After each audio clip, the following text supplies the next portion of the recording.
Precisa passar naquela prova de matemática? Ou sei lá, só quer entender como uma escada fica em pé numa parede? Dominar triângulos retângulos é o caminho. E neste guia rápido, a gente vai direto ao ponto, sem enrolação, e desvendar as ferramentas que resolvem qualquer problema sobre isso. Hipotenusa, catetos, bom, parece simples, né? Só que aqui tem um segredinho. Entender de verdade o que cada um é. Olha, essa é a chave que abre a porta para resolver qualquer problema. Pode ter a fórmula que for, se essa parte não estiver clara, nada feito. Então vamos deixar essa base bem firme. Então, vamos ao que interessa. Vamos pensar no triângulo retângulo como se fosse um jogo. E antes de fazer qualquer movimento, é fundamental conhecer as peças. Identificar cada lado direitinho é o primeiro passo para ganhar. Olha só para a imagem. A regra é clara. A hipotenusa é sempre o lado maior, aquele que fica de frente para o ângulo de 90 graus. Não tem erro. Já os outros dois, os catetos, dependem do ângulo que a gente está olhando. Um vai ser o oposto a ele e o outro o adjacente, que está coladinho. É essa relação que a gente vai usar o tempo todo.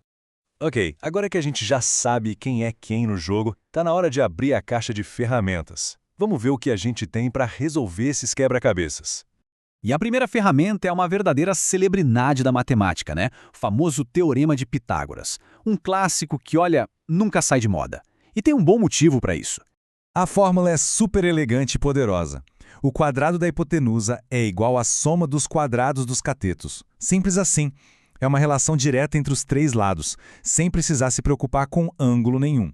Então, anota aí. Se o problema dá a medida de dois lados e pede para a gente achar o terceiro, é Pitágoras na cabeça. É a ferramenta perfeita para esse tipo de trabalho.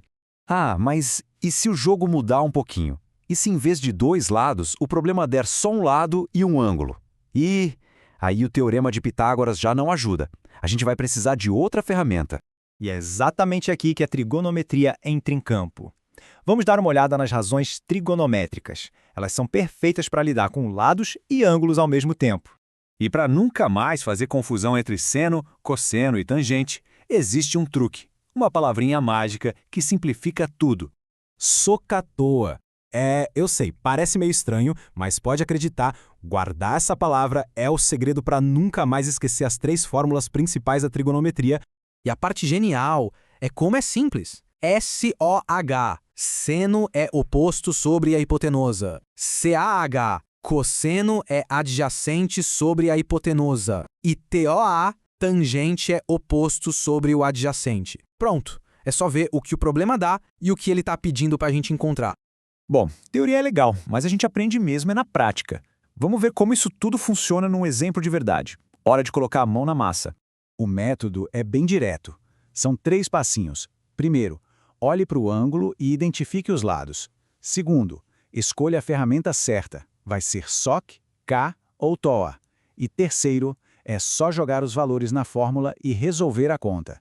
Agora vamos para o grande final. Essa é a parte mais importante. O pulo do gato. Saber direitinho qual ferramenta usar em cada tipo de problema. É isso que vai garantir o acerto na hora H.